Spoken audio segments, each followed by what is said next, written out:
पाकिस्तानियों ने बीपीएल में मचाया है ऐसा रश मानो फ्री में बट रही हो मिठाई। क्या इंडिया अब भी खेल सकता वर्ल्ड टेस्ट चैंपियनशिप का फाइनल अगर पी ले ताकत की दवाई? फिर देखेंगे पीएसएल ड्राफ्ट में कौन से बड़े नाम आकर मचा सकते हैं तबाही। उधर दुनिया के मायानाज और राउंडर राणा स्टोक्स अशरफ ने की ऐसी धुलाई, बॉलर चिल्लाते रहे आई। यार ये बांग्लादेश प्रीमियर लीग क्या शुरू हुई है? पाकिस्तानियों ने तो रश बना दिया यार। मुझे तो लगता है हमारे खिलाड़ी अंदर ही अंदर से ना दुआ करते होंगे, खुश होते होंगे। शुक्र है 1971 में लड़े थे तभी तो अलग हुए थे, अलग मुल्क बना था और हमारी माशाल्लाह अच्छी रोजी रोटी लगी हुई है यार। वरना अगर एक ही मुल्क होता तो खाली एक ही पीएसएल खेलनी पड़ती। अब पीएसएल भी खेल लेते हैं और अपने बंगालियों का जाके बीपीएल भी खेल आते हैं। खास तौर पर हमारे राणा जी पाकिस्तान टीम में उनको खिला नहीं रहे ना, और उनको अभी अशद जरूरत महसूस हुई है, बल्कि उनको नहीं हुई है पाकिस्तानी टीम को हो रही है। उन्होंने ये फील किया है अभी कि पाकिस्तान टीम को मेरी बहुत जरूरत, और बीपीएल में जाके बॉलर्स को इतना पेला है भाई उनको। हमारे सिलेक्टर्स की आंखें खुली की खुली रह गई। ये इनिंग देख के दुनिया हैरान हो गई, सारी दुनिया की आंखें खुली की खुली रह गई।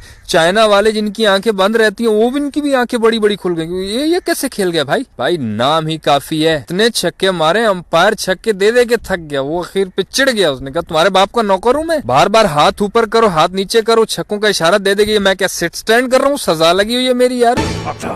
सटक ली है। 21 बॉलों पर 54 रन जड़े हुए थे भाई। अभी पाकिस्तान का मिडिल ऑर्डर कमजोर है ना, कोई भी नहीं चल रहा है। ये पिछले दिनों मैंने कहा था ना उसको, आमिर जमाल को, कि तू राणा बैन स्टोक्स अशरफ को वापस ला के रहेगा, इतने टाइम से नहीं चल रहा है। तो राणा जी को ग्रीन सिग्नल गया है, तभी तो देखो कैसे परफॉर्म कर रहा है। वो बीपीएल में बहुत परफॉर्म कर रहा है। बाकी पाकिस्तान टीम में आकर परफॉर्म करेगा कि नहीं, इसकी गारंटी हम तो क्या वो खुद भी नहीं ले सकता। सारे पाकिस्तानी गए हुए। आज भी मेरे सामने एक पोस्ट आई, वो ख्वाजा नाफे, उस्मान खान, हैदर अली, ये लोग भी जा रहे हैं बांग्लादेश प्रीमियर लीग में। उस्मान भाई तुमसे तो मैं यही बोलूंगा, तुम तो वो तुम्हारा देश उधर है दुबई सऊदीया में, तुम उधर चले जाओ। तुम्हारा देश पीछे खराब हो रहा है, इस देश को इसी हाल पे छोड़ दो। ये भी पहुंच रहे हैं और भी बहुत सारे हैं। शाहीन अफरीदी भी पहुंचा हुआ। पाकिस्तान और अफ्रीका के टेस्ट सीरीज में तो सुना था ना कि उस पे वर्कलोड है, उसको रेस्ट देनी है। तो मुझे लगता है जिस डॉक्टर ने शाहीन भाई को रेस्ट दिया ना, उसने बोला है कि बांग्लादेश के पास बेड बहुत अच्छे किस्म के होते हैं, गद्दे बहुत सुकून दे होते हैं। यहाँ पाकिस्तान में ना गुर्बत बहुत है, यहाँ इनके पास सोफे गद्दे हैं ही नहीं। तो बांग्लादेश में जाओ रेस्ट करने के लिए। वो नीम हकीम कई होते हैं ना, तो वो अपने आप को बहुत बड़ा साबित करवाने के लिए ना मरीज को यही कहते हैं कि यहाँ से 100 कोसों दूर पहाड़ी के उस तरफ से उस तरफ की चट्टानों की वो सारी पहाड़ी बाकी खाली होगी, उस पे एक पौधा होगा, उसके पत्ते तोड़ के उसको पीस कर उसका पानी पियो, तुम ठीक हो जाओगे।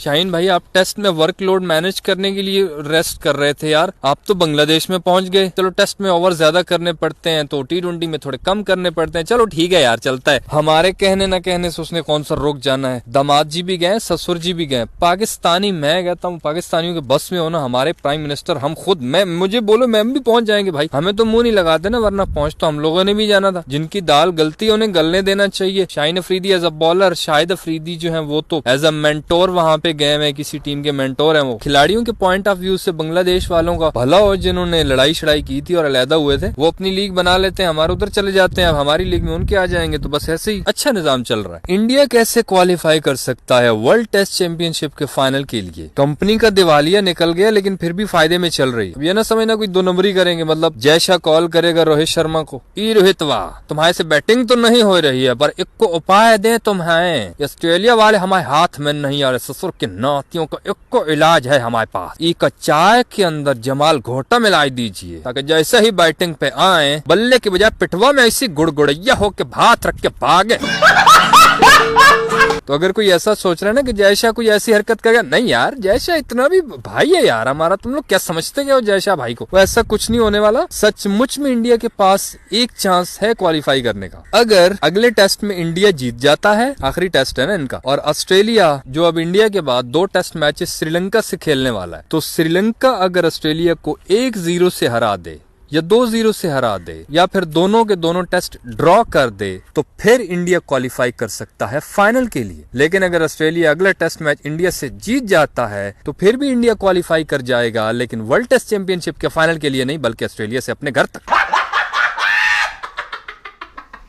अब एक तो इंडिया के लिए आखिरी टेस्ट जीतना तो बेहद जरूरी है, ऊपर से मुसीबत ये है कि रोहित शर्मा जो कि लीडर है टीम का वो ही नहीं चल रहा। भाई जब लीडर ही परफॉर्म नहीं कर रहा तो बाकियों का भी मुंह अलग अलग होता है, वो भी कहते हैं हमारी मर्जी। ऋषभ पंत भी फिर ऐसा बोलेगा ना कि यार 100 बॉलें हो गई, मैं खड़ा हूँ कुछ कर नहीं रहा हूँ, फिर वो हिट मारेगा। हालांकि पहली इनिंग में ऋषभ पंत जो लेट कर इसने पीछे हिट मारी थी ना, पीछे कैच हुआ था, सुनील गावस्कर कमेंट्री में बैठा था, उसकी बड़ी मीम्स बन रही है। वो कहता है stupid stupid stupid, you can't play this type of shot at this situation, you stupid. सही उसने सुनाई भाई, उसने कहा कि तू ऐसी शॉट्स मारकर ये नहीं कह सकता कि ये तेरी नेचुरल गेम है, ऐसी नेचुरल गेम नहीं है, तुम देश को डबो रहे हो, देशद्रोही कर रहे हो, तुम ये करो। भाई वो ऐसा चिल्ला रहा था, और साथ में ऑस्ट्रेलिया वाला कमेंटेटर वो ऐसा शरीर, वो हंस रहा है, मजे ले रहा है। ऋषभ पंत ने दूसरी इनिंग में भी फिर ऐसे ही किया, वो 100 बॉलें खेल खेल के थक गया, उसने रख के मारी, उसने कहा चलो सुनील गावस्कर साहब को थोड़ा सा मनोरंजन करता हूँ। कहने का मतलब ये कि वो भी इंडिविजुअल फिर अपने फैसले ले रहा था, क्योंकि कैप्टन भी उसको कुछ नहीं कह सकता था। अगर रोहित शर्मा खुद परफॉर्म करता फिर रोहित उसको बोलता कि भाई तूने क्यों शॉट मारी है। कैप्टन बेचारा कुछ कर नहीं रहा है खुद। अब लेट्स सी, हो सकता है रोहित शर्मा का तो ये आखिरी टेस्ट हो, अगर वो खेलता है तो। अगर वो हार गए तो बहुत चांसेस है कि रोहित शर्मा तो रिटायरमेंट ले ले। ये भी हो सकता है कि बड़े पेट की तरह बड़ा पन दिखाकर वो आखिरी टेस्ट में खुद बाहर बैठ जाए हमारी शब्बो जी को कि आओ जरा हमारे दर्शकों को अपने नाज़ो नखरो मनोरंजन के साथ थोड़ा सा दिल लुभाओ लोगों का, प्यारे प्यारे चौके लगाकर। बहरहाल इंडिया के पास एक ही चांस है, आखिरी टेस्ट जीतो और दुआ करो कि ऑस्ट्रेलिया श्रीलंका से भी एक टेस्ट मैच न जीत सके। अब जाते हुए थोड़ी सी बात कर लेते हैं पीएसएल ड्राफ्ट की। इसमें कौन से बंदे आ रहे हैं हमारे। मैथ्यू शॉर्ट जो ऑस्ट्रेलिया का ओपनर है उसने रजिस्टर किया है, ये तो बहुत जबरदस्त बात है यार। उसके बाद एलेक्स हेल्स, जैसन रॉय, ये तो बहुत स्टाइलिश बैट्समैन है, पता नहीं इंग्लैंड वालों ने इसको पक्का ही बाहर निकाल दिया है। शॉन एबर्ट है ऑस्ट्रेलिया का जो बॉलर है, मार्टिन गप्टिल भी आ सकता है, रिले रोसोव है, Tom Kohler Cadmore, Colin Munro, David Willey, और वो बोस्ट अफ्रीका वाला, वो जिसने डेब्यू में ही आके हमारे खिलाफ 4 विकेटें भी ले ली, 81 रन भी बनाए थे, वो बोस्ट। जब ओ भोस कंट्रोल कंट्रोल।